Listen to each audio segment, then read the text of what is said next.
luz do Mestre Jesus esteja conosco nessa oportunidade. E hoje, o tema que é proposto pela casa é que possamos discutir a grande dádiva de Deus em nossos corações, que é o valor da nossa existência, o valor da vida, o valor por aqui estarmos nesta encarnação, podemos sorver os ensinamentos do Cristo e as oportunidades juntamente com os ensinamentos da doutrina espírita. Quando nós buscamos a compreensão e a definição do que é vida, parece aquelas palavras que muitas vezes a gente sabe o que é, mas não sabe o significado, não sabe explicar. A própria biologia, pelo campo científico, ela não consegue fazer uma definição perfeita do que é vida. Então, para a biologia, nós somos um conjunto de células que estão organizados em tecidos e órgãos, formando os nossos sistemas cardiovascular, sistema digestório, sistema excretor, e essa harmonia funcionando e metabolizando é vida para a biologia. Mas nós sabemos que, principalmente pela doutrina espírita, nós não somos apenas um corpo físico. Tanto é que, em alguma situação, quando alguém nos agride verbalmente, quando alguém nos fala alguma coisa que fere, aquilo não atinge o nosso corpo, mas é como se nós tivéssemos tomado um soco, porque atinge a alma. Então, para a doutrina espírita, mais do que um corpo, nós somos espíritos em um processo de trabalho, um processo necessário ao nosso adiantamento moral. E começamos pela questão 63 do Livro dos Espíritos, aonde é dito que a vida é um efeito devido à ação de um agente sobre a matéria. Ou seja, esse agente é a criação divina, é cada um de nós, espíritos que somos, que hoje estamos necessitados desse corpo físico, de acordo com a matéria deste planeta, para que operar, para que desenvolver as nossas capacidades, já aliadas também junto ao nosso livre-arbítrio, nosso poder de escolha.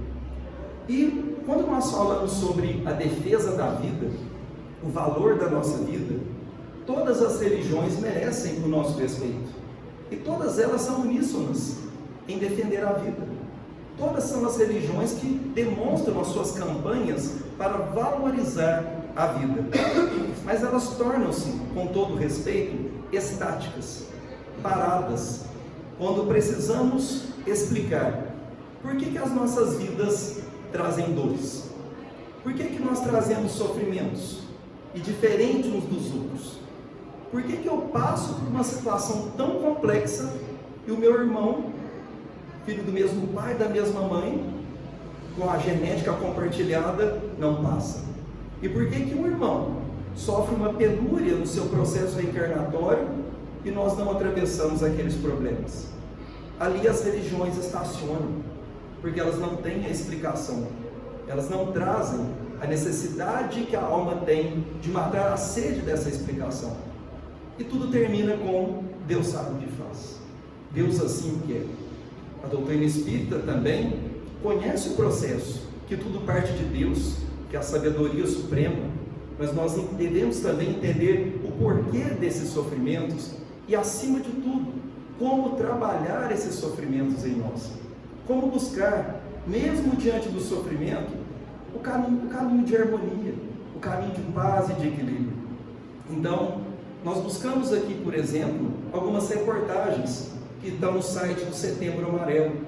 É dito que jovens entre 15 e 19 anos de idade, eles já estão no ranking da quarta morte entre suicídios, principalmente entre jovens. E no site da Câmara dos Deputados, estava tendo lá uma entrevista com um psiquiatra, e ele fala que no Brasil existe uma morte por suicídio a cada 45 minutos. E cada morte vem acompanhada de 20 tentativas.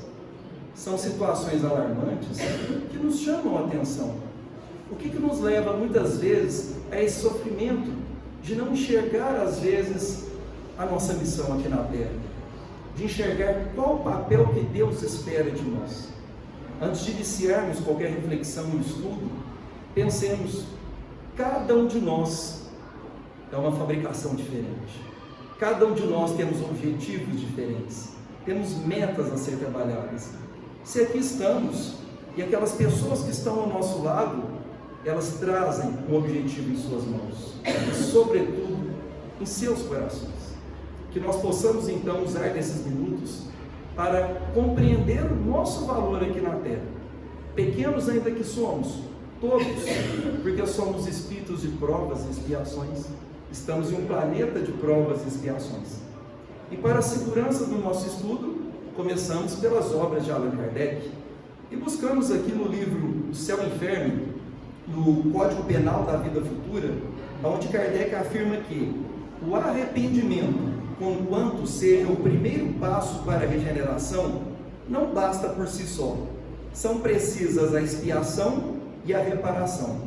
Arrependimento, expiação e reparação constituem, portanto, as três condições necessárias para apagar os traços de uma falta e suas consequências. Quando nós ainda estamos muito alicerçados nas legislações de Moisés, muito duras, muito punitivas, o nosso coração se torna punitivo. Mas quando nós pegamos pequenos ensinamentos do Cristo, quando ele fala que não veio destruir a lei, mas ele veio aprimorá-la, e que ainda rogaria um Consolador prometido, que é a doutrina espírita, nós vamos compreendendo a essência de quem nós somos. E Jesus fala que tudo poderia ser resumido em amar a Deus e amar ao próximo. Se o amor foi a temática de Jesus do começo ao fim da sua existência e da sua jornada na Terra, como que nós poderíamos pensar no inferno eterno? Como que a gente poderia pegar uma pessoa que cometeu um erro, um delito, assim como também nós já cometemos em nossas experiências passadas, e desejar ali um fogo eterno a essa pessoa? Nós mesmos, quando olhamos as nossas dificuldades, as nossas dores, que são, claro, resquícios do nosso passado, existe ali a misericórdia. Então, através do Céu e Inferno de Kardec, muitas vezes o Espírito, quando ele se encontra no processo de arrependimento, é o sinal do amor em seu coração. É quando o orgulho, a vaidade, sai de cena e permite que a luz se faça presente. E a luz que está dentro dele, porque nós somos criações divinas. E no momento do arrependimento, nos é dada a oportunidade de expiar e de reparar essas nossas faltas. Então, se aqui estamos com as nossas limitações, com as nossas dificuldades, com os nossos sofrimentos, possamos sair dessa casa compreendendo que estamos na melhor fase da nossa existência. Estamos com a melhor oportunidade em nossas mãos de retirar os espinhos plantados para que nesse momento possamos colocar as flores e perfumar os caminhos da vida. Compreendendo então, podemos também voltar ao Livro dos Espíritos, na questão 258, quando Kardec pergunta: quando na erraticidade, ou seja, quando o espírito está desencarnado, antes de começar uma nova existência corporal, tem o espírito consciência e previsão do que lhe sucederá no curso da vida terrena? Ou seja, quando nós estávamos, depois do arrependimento, apoiado pelos amigos espirituais, nós podemos escolher as nossas provas que nós passaríamos aqui na Terra, nós podemos participar desse trabalho. Então, no Centro de Reencarnação, que André Luiz muito bem explica em Missionários da Luz, nós vamos compreendendo a nossa necessidade na Terra, os nossos objetivos na Terra. Existem reencarnações que são compulsórias, mas muitas outras nós podemos, através daquele arrependimento, desejar um novo corpo físico com as dificuldades, uma estrutura de vida com as dificuldades que serão, na verdade, as forças para romper o nosso orgulho e a nossa vaidade, e podermos angariar esse caminho de luz, que é a missão de todos nós. E na questão 943 é dito: donde nasce o desgosto da vida, que sem motivos plausíveis se apodera de certos indivíduos? A gente volta novamente nas reportagens. Por que a gente vê tanta pessoa reclamando da vida? Por que tanta pessoa reclama da segunda-feira?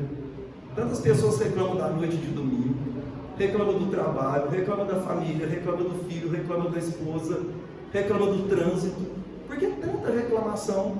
E principalmente os jovens de hoje. Às vezes a gente vê ali todo um recurso fornecido pelos pais e pura reclamação. Por que vem esse sentimento? E a resposta dos Espíritos foi: efeito da ociosidade, da falta de fé e também da saciedade. Para aquele que usa de suas faculdades com fim útil e de acordo com as suas aptidões naturais, o trabalho nada tem de árido e a vida se escoa mais rapidamente. Ele lhe suporta as vicissitudes com tanto mais paciência e resignação. Então, se nós somos frutos de arrependimentos, e aqui estamos em um processo em que nós mesmos participamos, sabendo das dores, mas também sabendo desses objetivos, nós podemos buscar uma voz que fala dentro de nós, que é a voz da consciência. E o Livro dos Espíritos traz essa questão: onde está Deus? Ele fala em nossa consciência. Quando nós perguntamos a nós mesmos, no silêncio íntimo, sem a nossa vaidade, mas reconhecendo ainda pequenos, a voz de Deus fala conosco. E muitas vezes nós vamos entendendo que algumas limitações, elas não são punitivas, elas são corretivas. Na verdade, nada mais é do que uma responsabilização. É uma dádiva colocada por Deus para que aqui pudéssemos exercer o papel da retirada desses espinhos que nos distancia da luz. E dois exemplos muito importantes seria o capítulo 46 do livro Nosso Lar. Existe uma senhora chamada Dona Laura, mãe de Lísias, e ela iria reencarnar. E André Luiz narra que o processo reencarnatório da Dona Laura era interessante porque ela recebe uma ficha com todas as potencialidades que aquele espírito já conseguiu desenvolver. Então ela era um espírito um pouco mais avançado, que trazia muitas virtudes em suas mãos e trazia créditos. Mas André Luiz narra que ela se sentia incomodada, ela se sentia um pouco perturbada, porque ela iria reencarnar. E existe uma frase em que ela diz: na Terra, a nossa boa intenção é como luz bruxuleante no mar imenso das forças agressivas. Nós estamos na sintonia de um mundo de provas e expiações. As coisas difíceis que nós vemos no nosso mundo, nós estamos em sintonia com elas. Mesmo que a gente hoje ache algumas coisas erradas, nós não estamos aqui por acaso. Nós estamos arrependidos, enxergando esses erros e somos chamados a trabalhar para o bem, a refazer esses processos da nossa existência. E ela, mesmo tendo um crédito, ela tinha medo, o medo de falhar, o medo de errar no seu trabalho aqui na Terra. Ela tinha medo de todo um planejamento ser julgado por água abaixo. E da mesma forma, em outro livro também de André Luiz, que fala muito sobre a reencarnação, que é Missionários da Luz, capítulo 13, fantástico esse livro, é dito sobre a reencarnação de seres no mundo. E esse espírito que teria praticado um crime no passado, ele recebe agora a oportunidade de reencarnar em um lar que foi aquele a quem ele agrediu. E ele, em choro compulsivo, era amparado pelo instrutor Alexandre, que ele tivesse força, que ele teria dificuldades, ele teria situações complexas, ele teria dores, mas ali seria o ponto aonde os espinhos deveriam ser retirados, para que a luz do amor se fizesse entre aquelas pessoas daquele núcleo familiar. Logo então, nós compreendemos o papel do Evangelho no nosso processo reencarnatório. Aqui estamos reencarnados, não mais, com todo respeito às religiões, mas não mais com aquele Evangelho teórico, não mais com aquele Evangelho que nós respeitamos a Deus, mas que ele não participa do nosso cotidiano, não aquele Evangelho decorado de Jesus, mas que não participa da nossa essência diária. Nós somos chamados a ter o Evangelho como um roteiro no nosso dia a dia, e é isso que a doutrina espírita nos pede. E para que a gente possa completar essas ideias, nós trazemos um outro espírito extremamente conhecedor da alma humana, o espírito Joana de Ângeles, através do livro Ilumina-te, psicografia de Edivaldo Pereira Franco. E ela diz no capítulo 18: sucede que o espírito, acostumado com as imposições da matéria, quando se resolve eleger a sublime presença da verdade, aturde-se no abismo que o separa do Criador. A sombra atormenta-o, na condição de herança do passado delituoso, no qual as realizações tornam-se assinaladas pela predominância do ego infeliz. A perseverança no objetivo, por fim, preenche de luz a área em que permanece a sombra, produzindo a perfeita identificação com o self. Entendemos que todos nós trazemos essas sombras, mas aqui estamos não para ser punidos pelas nossas próprias sombras, mas para conhecê-las e nos responsabilizarmos por elas através da prática do amor. O amor, ele cobre multidão de pecados, assim disse na carta de Pedro. Mas quando nós compreendemos que essas sombras, elas vão falar mais alto, mas são elas que vão nos chamar a atenção dos nossos objetivos aqui na Terra, nós vamos compreendendo a nossa essência reencarnatória. E aqui diz: a perseverança no objetivo, por fim, preenche de luz a área em que permanece a sombra. Voltamos a Jesus. Ele diz que tudo se resumiria no amar a Deus e no amar ao próximo. Quando as nossas experiências reencarnatórias, elas se tornam em amor ao próximo, nós esquecemos das nossas sombras, porque elas desaparecem pela presença de luz. É como se nós permitíssemos trocar a nossa vaidade, o nosso orgulho, o nosso egoísmo, aqueles espinhos que muitas vezes nos ferem, pela luz que aduba a nossa alma nessa essência do amor. E é por isso que a doutrina espírita nos recomenda a caridade, não apenas para que seja uma ação qualquer, para que seja apenas uma doação qualquer, muito pelo contrário, é qualquer ocupação útil que nós podemos fazer pela nossa sociedade e por aquele que está ao nosso lado. Na verdade, a caridade é o remédio sagrado ensinado por Jesus e contemplado pelas equipes espirituais para que possamos exercer essa retirada de espinhos da nossa alma. Mas diante das dores e das dificuldades que nós carregamos, todos nós já passamos por momentos difíceis e também conhecemos pessoas ao nosso lado, amigos, companheiros de trabalho, familiares, enfim, qualquer pessoa que está ao nosso lado que também já passou ou passa por dificuldade. Quais são as recomendações que nós poderíamos passar a essas pessoas e quais recomendações nós gostaríamos de escutar? Muitas vezes as pessoas nos dizem: é preciso ter fé. Mas às vezes a pessoa não compreende a dor que o outro está sentindo. É muito fácil nós apontarmos a mão para um companheiro aqui e falar: você tem que ter fé, mas eu não estou sentindo a dor dele, eu não conheço a dor dele. E é por isso que o Espírito Emmanuel, no livro O Consolador, na questão 354, nos define o que é fé. Ele diz que conseguir a fé é alcançar a possibilidade de não mais dizer eu creio, mas afirmar eu sei, com todos os valores da razão tocados pela luz do sentimento. Então, o que o Espírito Emmanuel nos recomenda é que ter fé não é bastar olhar para o céu e dizer-se eu acredito em Deus, ou eu sigo a Jesus.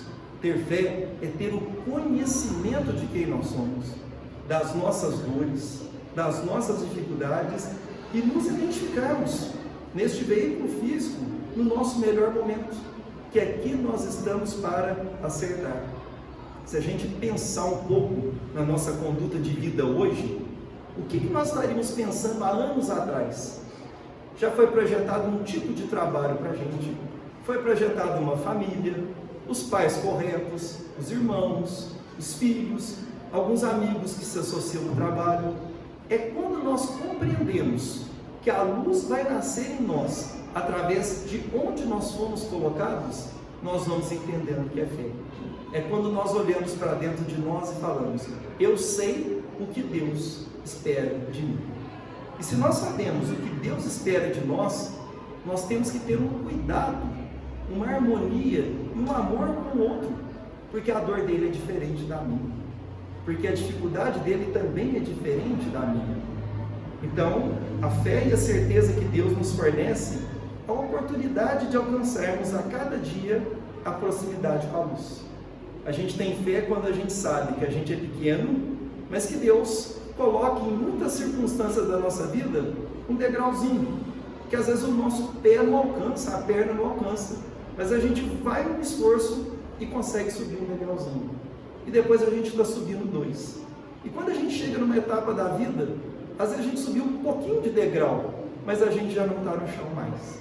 Isso é ter a fé. Ter fé não é viver o padrão da vida do outro, mas é viver aquilo que Deus espera de mim, de acordo com as minhas dificuldades. Quando nós dizemos para uma pessoa, você está precisando rezar mais, você está precisando ter uma religião, nós também não sabemos qual que é a dor da pessoa. E mais ou menos um mês atrás, já pensando nesse tema, eu estava dirigindo com uma companheira de uma outra casa espírita, que eu trato como uma irmã, e ela conversando comigo, ela falava que ela estava ia apresentar um trabalho do miudinho do Evangelho, e ela me citou uma passagem de Emmanuel, que aquilo, eu falei, justamente o que eu precisava para encaixar um dado. E ela falava de uma passagem que Emmanuel nos fala sobre a questão da prece, a questão da oração. Quando nós falamos a Deus, Pai nosso que estais nos céus.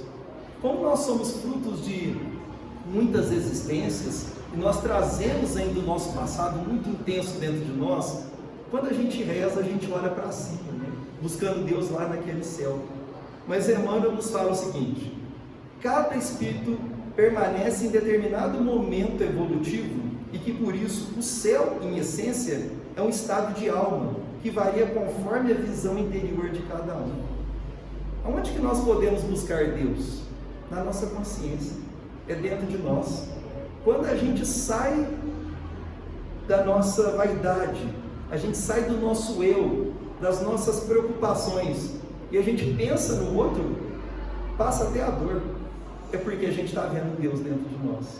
Quando a gente enxerga a fome do outro, quando a gente enxerga a tristeza do outro e a gente consegue levar às vezes até uma piadinha, um sorriso, uma conversa, um alimento, como é o que acontece aqui nos trabalhos da Casa Espírita, a gente compreende o que está próximo com Deus. Às vezes a gente pode estar dentro de uma Casa Espírita, manhã, tarde e noite. A gente pode estar frequentando uma religião, manhã, tarde e noite. Mas se eu sou preconceituoso com as pessoas, eu não estou com Deus.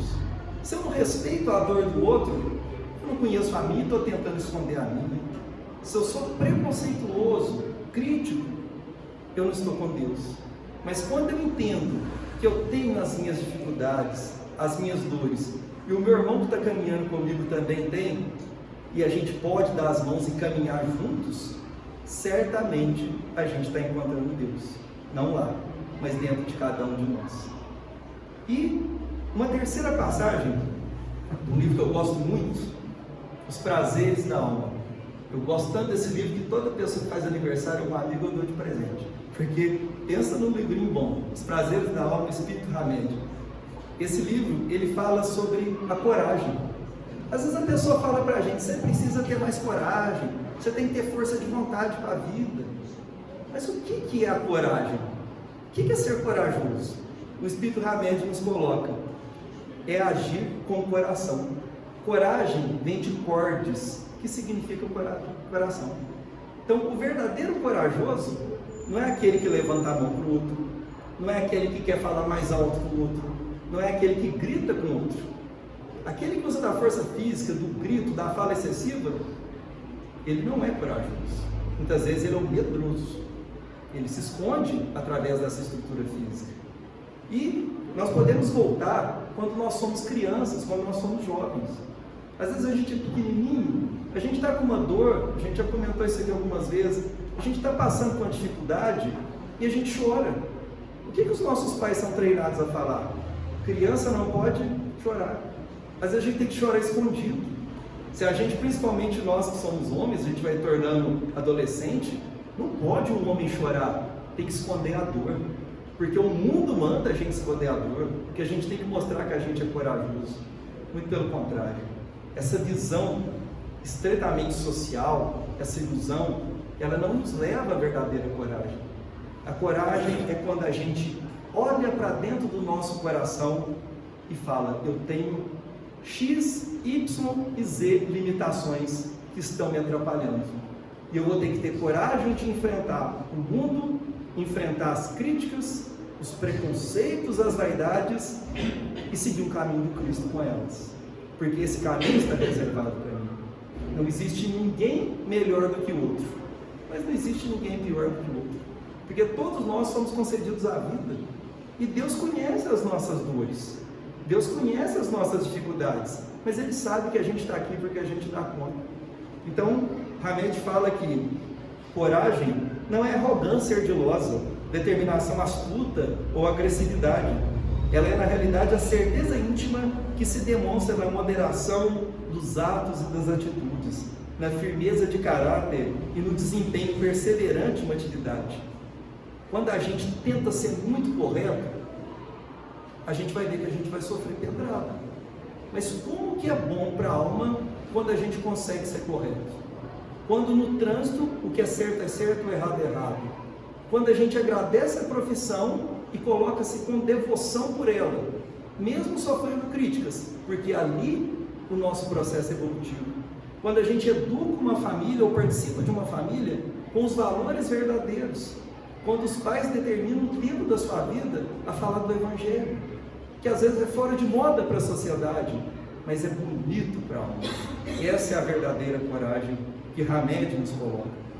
Então a verdadeira coragem também é saber ouvir o outro, é muitas vezes entrar em silêncio. Mas a pessoa está com um determinado problema, a gente fala mais do que ela, a gente quer ensinar aquilo que a gente não aplica nem para a gente, mas a gente precisa saber ouvir as pessoas. Muitas das dificuldades hoje que as pessoas têm é porque não existe ninguém para ouvir mais. Existem pessoas para opinar, principalmente rede social, né? Onde tudo se comenta hoje. E a gente vai perdendo a oportunidade de ser luz com o nosso silêncio. E um exemplo que a gente mostra do valor da vida diante das dificuldades está em Mateus capítulo 9 e também em Lucas capítulo 8. Uma mulher que sofria com uma hemorragia por 12 anos. Ela procurou todos os médicos da época e nenhum conseguiu trazer a cura para aquela mulher. E ela fala consigo: eu sei que Jesus vai passar por aqui com uma multidão de pessoas.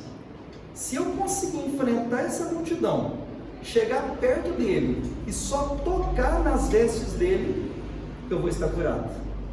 Quando a multidão chegou, ela se enriqueceu de ânimo, de força, e não escutou nada que estava ao seu lado. Ela foi se encaminhando pelas pessoas e tocou nas vestes de Jesus. E Jesus olha para as pessoas que estavam ao lado dele e fala: quem lhe tocou? E eles falavam: mas mestre, como que a gente vai saber quem lhe tocou? Jesus não sentiu o toque. No livro da Gênesis de Kardec também nos explica: Jesus fez uma liberação fluídica para aquela mulher, que se transformou em cura. Mas por que Jesus liberou a corrente fluídica para aquela mulher e não para outras pessoas? Porque ela estava de coração aberto, ela estava com humildade, ela estava enfrentando todos os obstáculos, porque sabia que ali era a sua cura.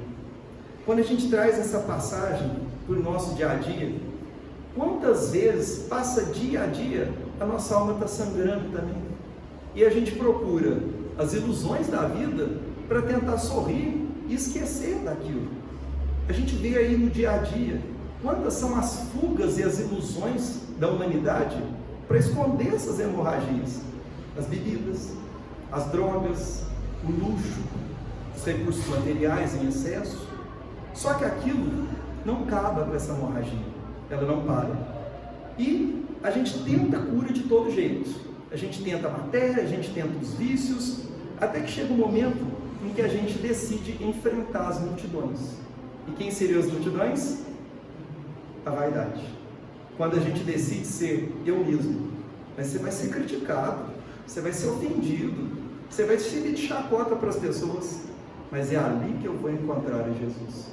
Mas você vai no centro espírita, mas você trabalha tanto já, a gente é devedor. Então quando a gente dedica, mesmo diante da crítica, a buscar a Jesus de verdade, a gente entende o que verdadeiramente é a nossa cura.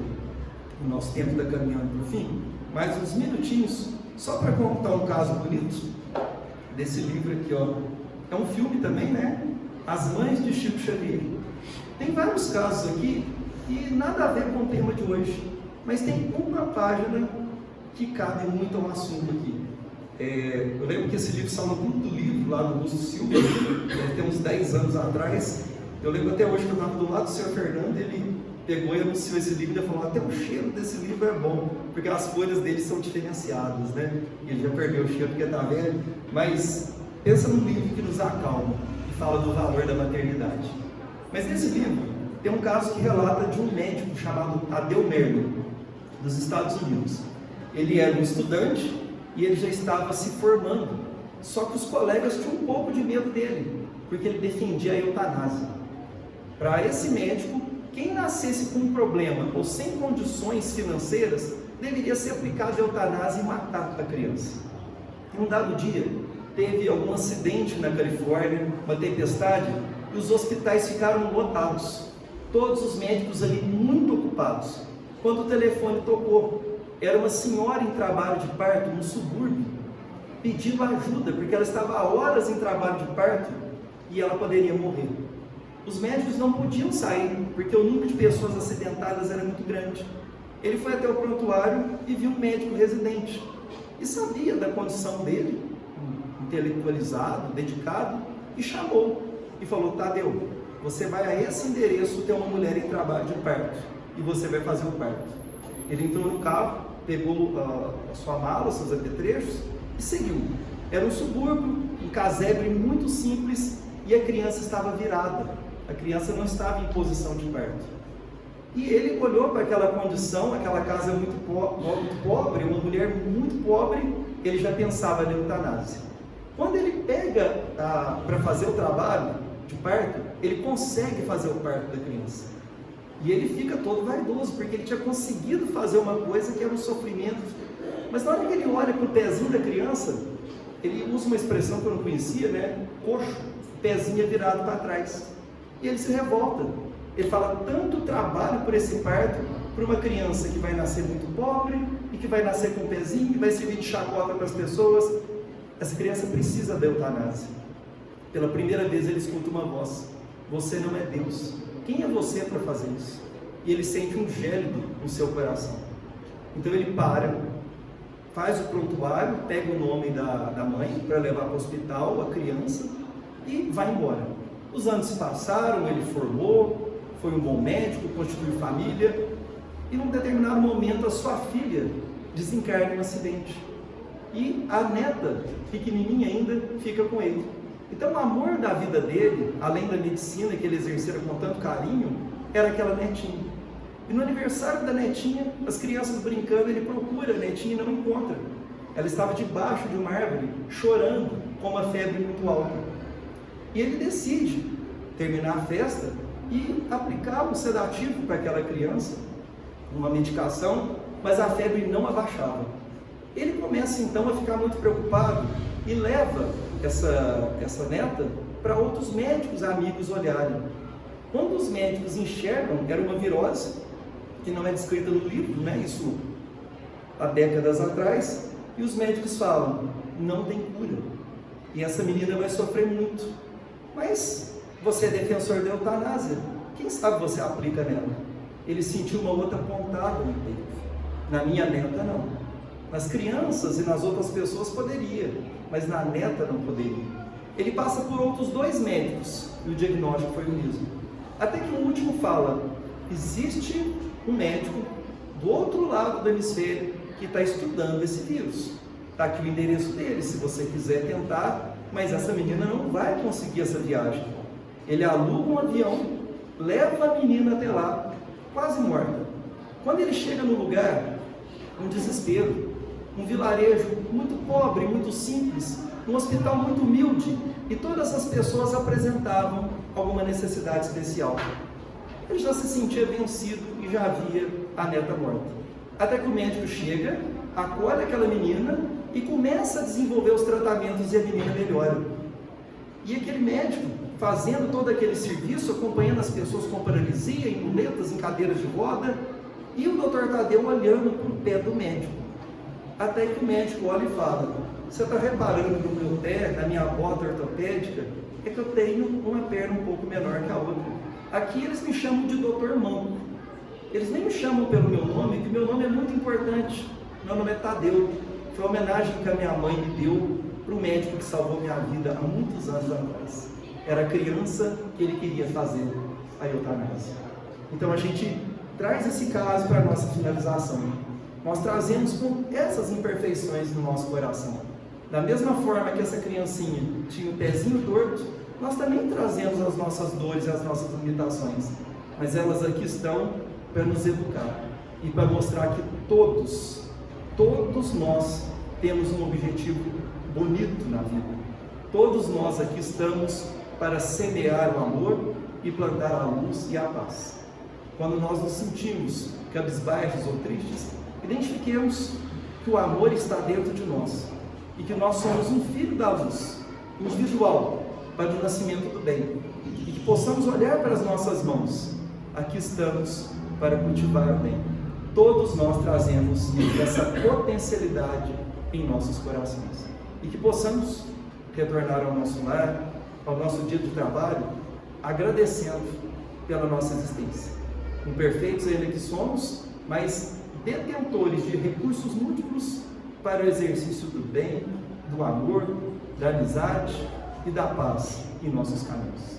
Agradecemos muito a presença de todos e que Jesus nos abençoe.